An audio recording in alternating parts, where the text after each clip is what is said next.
Por eso en la clase anterior, acuérdense algo que yo mencioné en la clase anterior. Lo que hablamos bajo el marco de la palabra perfecto o perfección. ¿Qué era? Habían dos ejes fundamentales. Que iba a estar la Torah en la mente y en el corazón, ¿cierto? Sí. ¿Verdad? Que Él sería nuestro Dios y nosotros su pueblo. Y el otro era que no se acordaría más de nuestros pecados. Esta parte de que no se acordaría más de nuestros pecados es los sacerdocios, que lo habló a través de David. Y lo otro ya era lo que había hablado Abraham. ¿Ok?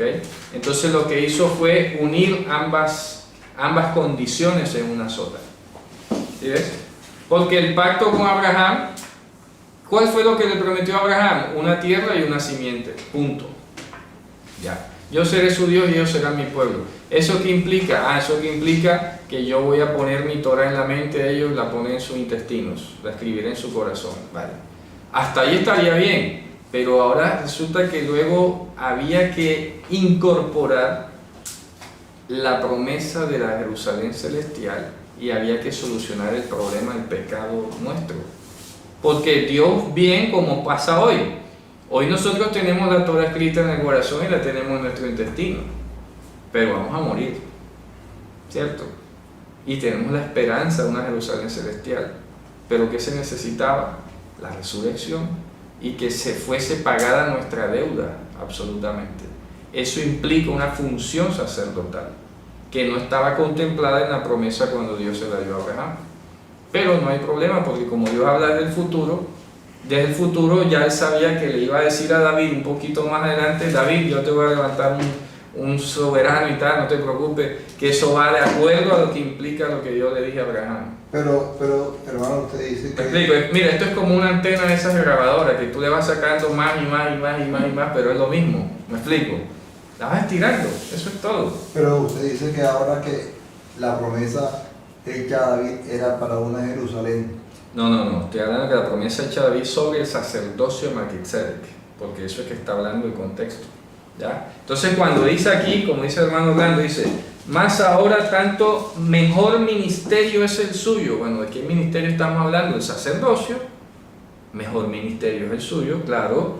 Cuanto es mediador de un pacto mejorado, el cual ha sido formado sobre promesas mejoradas. ¿Ok? Entonces está hablando de un pacto mejorado sobre promesas mejoradas. Ahí está. Sobre, porque ahí te lo dice: epi Christos in evangelias nenomotetese. Cuando dice Cristo en evangelia, la evangelia es la promesa que le hizo a Abraham. Entonces, sobre esa base de la promesa dada a Abraham, él ha desarrollado ahora un mejor ministerio encima de esa promesa. ¿Ok? Y el pacto mejorado del que está hablando ahí es el pacto del sacerdocio eterno de Mashiach. ¿Ya? Está construido sobre las promesas mejoradas dadas a Abraham. Las mismas promesas de Abraham ahora han sido habilitadas y mejoradas inclusive. ¿Ok? Luego dice a continuación, mira dónde va a terminar esto, dice: porque si aquel primero fuera sin falta, cierto no se hubiera procurado lugar para el segundo. ¿De qué pacto estamos hablando aquí? ¿De cuál? A ver, del pacto del sacerdocio levítico. ¿Acaso Dios ha procurado otro pacto distinto después de Abraham? No. Y ahora te lo voy a explicar a continuación. Dice: porque respondiendo dice: he aquí vienen días, dice el Señor, y yo cortaré para con la casa de Israel y para con la casa de Yehudá Brit Hadashah. Dice así en hebreo: Brit Hadashah. Y ahora él te explica cómo entiende estas palabras. Luego dice, ojo, una Brit Hadashah, o sea, una promesa, un pacto, un testamento nuevo, entiéndase, innovado o mejorado según el contexto. ¿Ok? Mira lo que dice, esto lo explica a continuación. Dice, vamos a ver en qué consiste. Dice el Señor, dice pacto nuevo, Brit Hadashah, no como el pacto que hice con sus padres el día que los tomé de la mano para sacarlos de la tierra de Egipto. Te das cuenta que no está hablando del de Abraham, porque el de Abraham fue antes de salir de Egipto. ¿Sí ves? el día que lo tomé de la mano. Claro. No, ¿Cuál fue el pacto. pacto que surgió cuando Sus padres salió? Abraham, Isaac y Jacob, Claro. creo yo, pues. No. Ah, este es el que dice, los no volverá a patriarcas. Misraim. A ver, no, escucha, Ahora ya, este preste mucha pacto sería, atención. yo pregunto, este pacto Preste mucha es que atención. yo seré por Dios y ustedes serán por pueblo. Preste mucha atención. Vamos en orden cronológico. El pacto de Abraham fue, repito, 600 años antes de que Israel saliera de Egipto. ¿Cierto? Dios le dio un pacto a Abraham, 600 años antes de que Israel estuviera y saliera de Egipto. Cuando aquí dice entonces, no como el pacto que hice con sus padres, no está hablando Abraham, Isaac y Jacob, está hablando de las 12 tribus, los patriarcas. Claro. ¿Ok? El día que los tomé de la mano para sacarlos de la tierra de Egipto, Dios no sacó a Abraham de Egipto, ni a Isaac ni a Jacob, sacó a las 12 tribus. ¿Me explico? Los sacó de Egipto. ¿Y qué pacto fue el que hizo con ellos cuando los sacó de Con la Egipto? Torá. El pacto levítico. Claro. Es que la Torá no es un pacto. La Torá se llama Sefer Habrit, el texto del pacto. ¿Ok? Entonces, la Torá contiene, importante que lo veamos, como la Torá luego la escribe Moshe, entonces en el universo de la Torá tenemos el pacto de Abraham, ¿verdad? Dado a Abraham, Brit Abraham, y el pacto del sacerdocio levítico, que es el que le dio finalmente a Pinjas, nieto de Aarón. Que fue el que mató al Ok. otro, se metieron al templo, Brit Aarón, metieron a las prostitutas. Brit Aarón o Brit Pinjas. Ahí está en números Sí, 20 claro. algo. Ahí está. Pero resulta que este Brit era temporal, era una cláusula temporal, porque fue cuando salieron de Egipto. Porque el único pacto que hay es el de Abraham. ¿Ok? Entonces, como eventualmente, ya lo señalé, eventualmente cuando salen de Egipto surge otro Brit paralelo, accesorio al de Abraham, esto necesitaba unificarse. No podía mantenerse separado porque esto fue una cláusula eventual que surgió, circunstancial, porque siempre ha habido uno solo nada más. Entonces dice, no como la Brit que hice con sus padres, ¿verdad? El día que los tomé la mano para sacarlos a la tierra de Egipto, porque ellos no permanecieron dentro de mi Brit y yo los menosprecié, dice el Señor. ¿Cuál Brit? El del sacerdocio. Los profetas no decían, estoy harto de vuestro sacrificio, porque traen lo peor, traen la oveja quebrada, la ciega, la manchada, lo otro. Eso lo veíamos en Ageo hace poco. Entonces, ¿en cuál pacto no permanecieron? En el pacto del sacerdocio levítico. El Y hay pacto un de profeta, Aarón. creo que es Miquel, que habla del sacerdocio de Pinjas también. Claro, por eso. Lo daré. Es que- También habla largo sobre eso, se llama Cordero. Obvio, eso Y se está. resalta a lo largo de la historia que Pinjas fue el único que tuvo la valentía de que matar a uno de A los Zimri, a Cosbi, a Zimri. y que entraron al templo y los colgó y los alanceó y le hace una Correcto. promesa Y le de que dice, mi serían pacto pasados. será pacto de sacerdocio contigo. Y creo que Miquel lo Claro. menciona efectivamente. Mire, eso está, no sé si algún hermano lo tiene allí en números 22, vamos a ver si lo busco. Sí, número, antes Vamos a de. buscarlo. Muy Ese, importante. ya te lo digo, ese es antes Aquí en el de. 24. En el perdón, vamos a verlo aquí. Es aquí en el, como vio Balán. Antes de Balán, si no estoy mal. No, es lo de Balán, es con ocasión. Aquí 25:11. Ese Es. 25:11 dice: 25, y Finnes, hijo de Eleazar, hijo del sacerdote Aarón, ha hecho apartar mi furor. En el de los hijos 12, de el Israel. 12.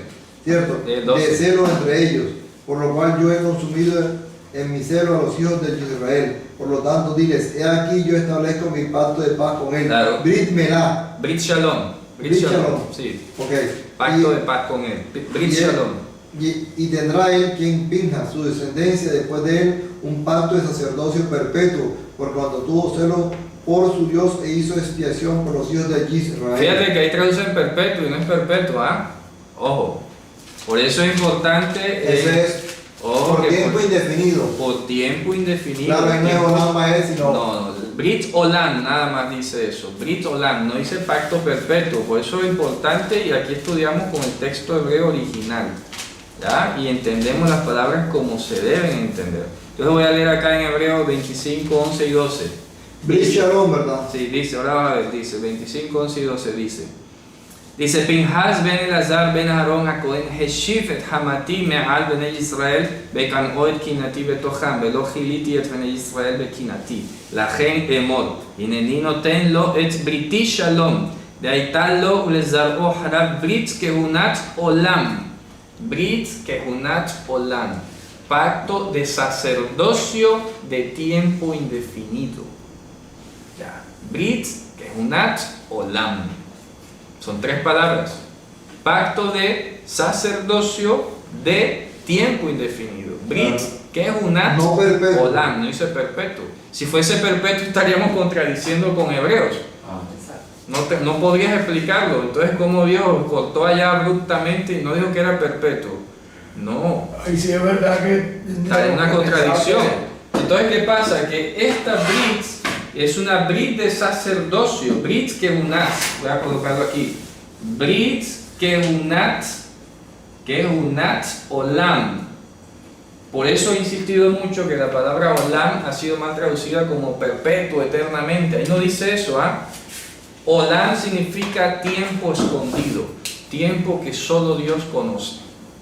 Ya. Entonces, cuando dice eternidad, ¿cuál sería? Olam Baed o la Netzach, dependiendo del contexto, ¿no? Hay varias palabras. Por ejemplo, Aviad, padre de la eternidad. Puedo usar Kedem, puedo usar Netzach.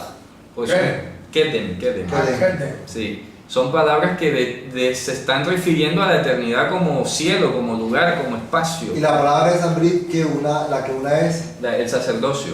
Brit, Muéstramela, por favor. Kehunat, Olam. Esa es Kehunat. Kehunat, sí. Kehunat, ¿qué significa? Sacerdocio. Sacerdocio de. Está en constructo. Está en constructo. Brit, Kehunat, Olam. Pacto de sacerdocio de tiempo indefinido. Que fue lo que hizo con Pinhas, que es un Brit Shalom. Claro, Brit Shalom. Entonces, eso es una subderivación del pacto principal de Abraham. Y entonces, como Ok. estamos hablando aquí de. Entonces, acá en Hebreos 8 está diciendo, oye, no es como la Brit aquella de sacerdocio que yo hice en el desierto porque ellos la abrogaron. Por lo cual, esta es la Brit que yo cortaré con la casa de Israel después de aquellos días, dicho de Hashem. Pondré mi Torah en el intestino de ellos y la escribiré en el corazón de ellos. Y ellos serán a mí por Dios y ellos serán a mí por pueblo. Eso es lo que yo seré ellos por Dios, serán por pueblo. Eso es lo que le dijo Abraham en el 17. Y mira lo que dice a continuación. Y ninguno enseñará más a su prójimo ni ninguno a su hermano diciendo conoce a Hashem, porque todos me conocerán desde el pequeño yo hasta el mayor. Porque, y aquí viene el contenido sacerdotal, el 12. ¿Porque qué? Porque desde el menor hasta el mayor. No, el 12. Porque seré propicio a sus injusticias. Ajá. Y nunca más me acordaré De sus pecados y es- de sus iniquidades. Abón. Es correcto, eso, Abón, ¿verdad? eso, abonotejem, sí. Eso es lo que es el sacerdocio, en la función sacerdotal del pacto. Entonces vamos a leerlo acá en hebreo para mayor precisión. Al decir, nuevo pacto dado por Dios el primero. Bueno, Y ahí es donde hay el punto de inflexión para es el correcto, hermano. entonces se confunden porque no han discernido que está hablando del pacto del desierto, no el pacto de Abraham. ¿Está claro? Y que se están confundiendo además al pensar que la Torah es un pacto. La Torah no es un pacto. La Torah habla o contiene la promesa dada a Abraham que se desglosó temporalmente en un sacerdocio levítico y que luego ahora han sido unificados. Pero entonces, wow, es que es impresionante. Claro, la promesa de que yo seré tuyo y tú serás mi pueblo es por Abraham. Claro. Después, La de la seré propicio a sus Torah, pecados. Eso es sacerdocio. la Torah entregada. Oye, que esto es impresionante. Mira lo que dice Jeremías 31, para terminar de leerlo ahí. Dice: 31, sí. הנה ימים באים השם וחרתי את בית ישראל ואת בית יהודה ברית חדשה לא כברית אשר חרתי את אבותם ביום החזיקי בידם להוציאם מארץ מצרים אשר המה הפרו את בריתי ואנוכי בעלתי בם נאום השם כי זאת הברית אשר אכרות את בני ישראל אחרי הימים ההם נאום השם נתתי את תורתי בקרבם בליבם אכתבנה והייתי להם לאלוהים והמה יהיו לי לעם ולא ילמדו עוד איש את רעהו ואיש את אחיו לאמור דעו את השם כי כולם ידעו אותי למי קטנם ועד גדולם נאום השם כי אסלח לעוונם ולחטאתם לא אזכור עוד. Dice, porque yo voy a perdonar la iniquidad de ellos y de los pecados de ellos no me acordaré más. Eso es función sacerdotal, hermano. Entonces luego, cuando dice aquí, ¿verdad? Que termina de citar Jeremías, dice, cuando dice Brit Hadashah, entiéndase que ha dado o ha envejecido el primero. ¿De cuál está hablando? Del Levítico, del sacerdocio. ¿Ok? No de la Torá. No es de la Torá, no es de Abraham, no. Está hablando de un sacerdocio levítico, el primero que ha mencionado aquí. Que si se refiere al de Abraham, quedamos sin nada. Claro, quedamos sin nada. Entonces, ¿en dónde renovó él la promesa entonces? Dime tú. ¿Dónde renovó Jesús la promesa de la tierra, de Jerusalén y nada? ¿Dónde? En ninguna parte del Evangelio habló de eso. Porque ya eso estaba, lo que estaba dado por viejo y próximo a desaparecer, como en efecto lo era el sacerdocio levítico. Ahorita no decíamos que el libro se escribe mientras estaba en pie todavía el templo. Ya estaba próximo a desaparecer el templo. ¿Acaso ya no había lanzado Mashiach una profecía sobre la destrucción del templo? Ya eso era cuestión de tiempo nada más. Preciso, Álvaro. Claro. Esa profecía de destrucción del templo es la abominación desoladora, claro, de la que habla Daniel, claro, y que ya se cumplió. Claro, y eso se cumplió, eso, Okay. eso no hay que estarlo esperando a futuro.